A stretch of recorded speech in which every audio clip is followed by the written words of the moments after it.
আমাদের যা খাবার জীবনে আমাদের খাওয়া হয়ে গেছে।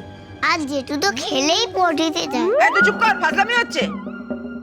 জেঠু, কি তুমি জেঠিমাকে নিশ্চিন্ত থাকতে বলো। কি ব্যাপার? আমি তোমার মাছের মুড়োও নেবো না, মাছের ডিমও নেবো না, কিচ্ছু নেবো না। জেঠিমা, তুমি নিশ্চিন্তে ঘুমাতে যাও, আমি কিচ্ছু খাবো না, চিন্তা নেই। আমি শুধু একটু ভাতে ভাত খেয়ে উঠে চলে যাবো। না, তোকে ভাতে ভাত খেতে হবে না, যা তুই গিয়ে বস যা। যা খুশি করো। ও হ্যাঁ, ভেবলিকে দেখতে আসছে, বাড়িতে বিয়ে লাগলো বলে। তুমি কিন্তু একটু পাশে থাকবে। তোর পাশে থাকবোই তো। আর শুধু পাশে থাকবো বললে হবে না, মেয়ের বাড়ি থেকে খাট আলমারি এসব দিতে হয়, এটাই নিয়ম। ও ঠিক আছে, আমার যেটুকু সামর্থ্য আমি দেবো। সামর্থ্য মানে আমাদের প্রতিশ্রুতি দিয়েছে যে বিয়েতে আমি গয়না দেবো, গয়নায় ভরিয়ে দেবো মেয়েকে। পাত্রপক্ষ রাজিও হয়েছে। গয়নায় ভরিয়ে দেবে? কোথা থেকে দেবে? কেন, বন্ধনের গয়না আছে তো। বন্ধন কোথা থেকে গয়না পাবো? বন্ধন, এই বন্ধন, বন্ধন, এই বন্ধন, আয় এদিকে আয়। ওই তুই দাঁড়া এখানে, দাও। এই দেখো নিয়ে এসেছি, ধরে নিয়ে এসেছি। আবার জিজ্ঞেস করো, এত এত গয়না আছে ওর কাছে। শোনো, ওগুলো আমার ভাইয়ের বউয়ের গয়না, রাখির জন্য রাখা আছে। রাখির জন্য রাখা আছে মানে? আরে রাখির বিয়েতে নতুন গয়না গড়িয়ে দেবো আমরা। এখন ওই বিপদ থেকে তো মুক্তি পেতে হবে। গয়না না দিতে পারলে বিয়েটাই ভেঙে যাবে। ও, অমনি বিয়ে ভেঙে যাবে? কি আশ্চর্য! তুমি বিশ্বাস করো, আমি তোমার গা ছুঁয়ে বলছি, রাখির মাথায় হাত দিয়ে বলছি। বাচ্চাদের মাথায় হাত দিয়ে বলো না, নিজের মাথায় হাত দিয়ে বলো। আয়ু কমলে তোমার কমবে। এই তুই চুপ কর। তুমি বিশ্বাস করো, আমি ওদের কথা দিয়ে দিয়েছি, বিয়ে একদম পাকা হয়ে গেছে। এখন যদি বন্ধন গয়না না দেয় তাহলে তাহলে বিয়েটা ভেঙে যাবে, মণ্ডপে অশান্তি শুরু হবে। কে তোমাকে কথা দিতে বলেছে? হ্যাঁ, কেন কথা দিতে গেলে? নিয়ে থেকে কথা দিয়ে দিলে? সব সময় অন্যের ধনে পোদ্দারি করতে তোমাকে কে বলেছে? খালি খালি ওদের জিনিসপত্রের দিকে তোমার নজর। শকুনের দৃষ্টি পড়ছে গয়নার দিকে। হ্যাঁ পড়েছে। নিজের বউকে শকুন বলছো না? খুব ভালো, বাহবা দিচ্ছে তোমাকে, দারুণ বলেছো। কিন্তু গয়নাগুলো আমার লাগবে। বন্ধন, বন্ধন বাপ আমার, তুই বিশ্বাস কর, আমি এক ফোঁটাও মিথ্যা কথা বলছি না। তোর যদি আমার কথা বিশ্বাস না, আমি এখানে দাঁড়িয়ে আছি, তুই গিয়ে ভেবলিকে জিজ্ঞেস কর। দরকার হলে ছেলের বাড়িতে ফোন করে দেখ। আমি ওদের বলেছি যে আমি গলার নেকলেস দেবো, হাতের দুখানা বালা দেবো, কোমরের দেবো, মপচেন দেবো, সাতনরি হার দেবো। বাবা, মনে হচ্ছে যে রাজকুমারীর বিয়ে দিচ্ছ। হ্যাঁ তাই, আমাদের বাড়ির মেয়ে, তার বিয়েটা কি ফেলনা নাকি? আর আমার বোন, সেও কি ফেলনা নাকি? আমার বোন গয়না দেবে কেন? তার মানে তুই গয়না দিবি না, তাই তো? না, দেবো না। বেশ, আমিও দেখবো তুই কি করে গয়না না দিস।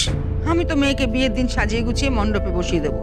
তারপর গয়না না পেলে যদি পাত্রপক্ষ চলে যায়, যদি মেয়েটা লগ্নভ্রষ্টা হয়, আর যদি সে মরে, সে দায় কিন্তু তোমাদের।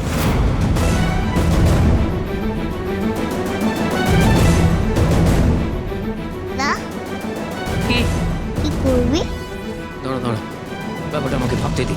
ব্যাপারটা সিরিয়াস দিকে চলে গেল নাকি রে? দাঁড়া, আমি দেখছি, দাঁড়া। এই শোনো শোনো শোনো শোনো শোনো, বলছি তুমি কি সত্যি সত্যি কথা দিয়েছো নাকি? হ্যাঁ তুমি বলেছো গয়না দেবে? হ্যাঁ বলেছি, আজ নয়, অনেকদিন আগেই বলেছি। ওদের মেয়ে পছন্দ হয়েছে, এই বাড়িটাও পছন্দ হয়েছে। মানে আমি বলেছি এটা ওদের বাড়ি। সে কি? হ্যাঁ, মেয়ে এখানেই পড়াশোনা করেছে। বলি না, বলি না, এত বড় একটা মিথ্যের উপর আশ্রয় করে তুমি মেয়েটা বিয়ে দেবে? হ্যাঁ দিচ্ছি, ভালো ছেলে পেয়েছি, দিচ্ছি। ছেলে ডাক্তার, বুঝেছো, ডাক্তার। হ্যাঁ, ছেলের পরিবারের সবাই জানে যে আমরা যথেষ্ট ধনী। আমরা মেয়েকে সব কিছু দিয়ে ভরিয়ে দেবো, এমনকি গা ভরিয়ে দেবো গয়নায়। এখন যদি এই গয়না আমি না পাই, তাহলে এই বিয়েটা ভেঙে যাবে। আর এই বিয়েটা আমি কোনোভাবেই ভাঙতে দেব না, কারণ মলিনা চ্যাটার্জি কোনোভাবেই পিছিয়ে আসতে শেখেনি। এই গয়না আমার যেমন ভাবে হোক, যে করে হোক, চাই। এটা মাথায় রেখো। গয়নাও চাই, পুরো বাড়িটাও চাই, আমাদের অংশ থেকে বঞ্চিত করবার জন্য জেঠিমা?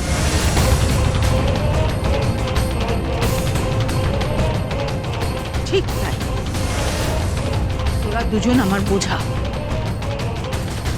আর এই বোঝা নিয়ে আমি সংসার করতে পারবো না, কিছুতেই না।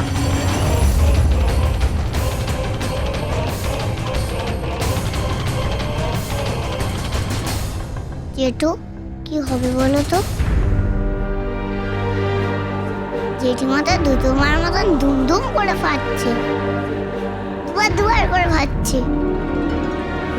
সেটাই তো ভাবছি, ব্যাপারটা সিরিয়াস হয়ে গেল রে। ওদের বাড়িতেও আবার কথা দিয়ে বসে আছে যে গয়না দেবে।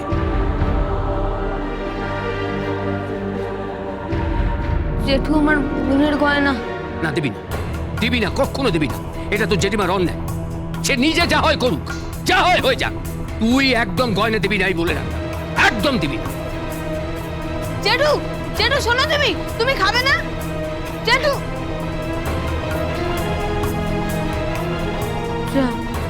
জেঠুর খাওয়াটাই হলো না, আর জেঠু না খেলে আমিও খাবো না। দাদা কি হবে রে? জানি না, তবে এটা বুঝতে পারছি জেঠিমা এই বাড়িতে আমাদের আর থাকতে দেবে না।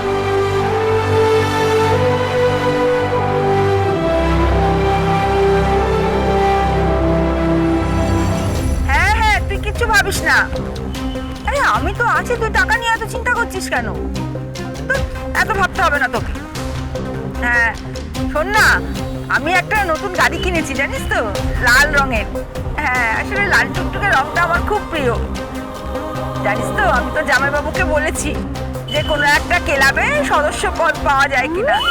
আমার অনেক দিনের ইচ্ছে কোনো ক্লাবের সদস্য হওয়া। ঠিক কত কি খাওয়া দাওয়া হয়, তারপর নাচ গান হয়। আরে খাওয়া দাওয়া বুঝলি না, খাওয়া দাওয়া।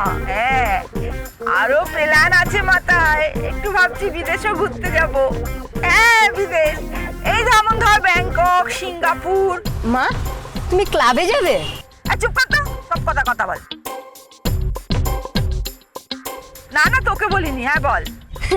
দাদা কি রে, ভাবতো মা ক্লাবে ঢুকছে। উফ কি লাগবে বলতো মাকে। উফ তোরা থামবি একটু, তখন থেকে বাপ্পা করে ঠাস করে এক থাপ্পড় লাগাবো দুজনের গালে। অসভ্য ছেলে পুলে কোথাকার। হ্যাঁ দেখ না, সারাক্ষণ খালি পিছনে লেগে আছে। হ্যাঁ কি করছে? হ্যাঁ লেগ পুল, ওই লেগ পুল করছে সারাক্ষণ। আচ্ছা আচ্ছা ঠিক আছে, আমি রাখছি। হ্যাঁ আচ্ছা। এই লেগ পুল মানে কি রে? মা তুমি তো বললে। আরে ও তো বললো বলে তাই বললাম আমি। লেগ পুল মানে ইয়ার্কি করছে, মজা করছে। ও তোমার সাথে মজা করে তোমায় রাগাচ্ছে। বাবা লেগ পুল, কি ঢঙের নাম।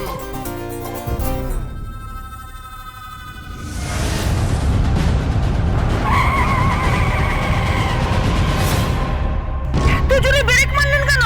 নতুন গাড়ি, আমার এত স্বাদের গাড়ি, কিছু ধাক্কা টাকা লেগে গেলে তখন? ওমা ওই দেখো।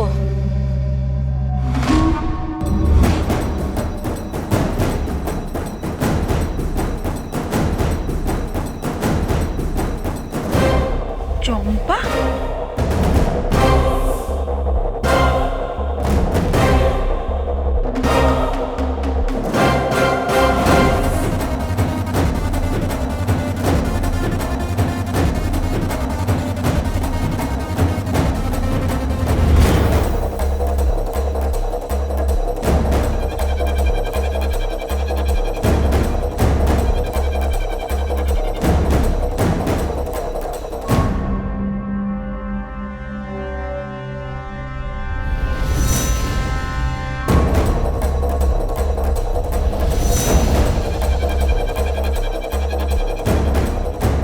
চম্পা তুমি? হ্যাঁ, কথায় বলে চোরে চোরে মাস্ততো ভাই। কারা চোরে চোরে মারছো তো ভাই? সবই আমি জানি। এবার শোনো, আমি নতুন বিজনেস স্টার্ট করেছি। কিসের? Building promotion. আরে এই চারিদিকে দেখছো না, হাই রাইজ বিল্ডিং, বহুতল বাড়ি, বহুতল বাড়ি বানাবো। আমি কি করব? ও বুঝেছি, তোমরা কোনো অফিস করেছো না, সেই পূজা আচ্ছা করছে, উদ্বোধন আছে। ঠিক আছে, নেমন্তন্ন করতে এসছো তো, আমি ছেলে মেয়ে নিয়ে চলে যাবো। আরে না না, অফিস তো করবো তোমার বাড়িতে। মানে? মানে তোমার বাড়ি ভেঙে একটা বড় বাড়ি বানাবো।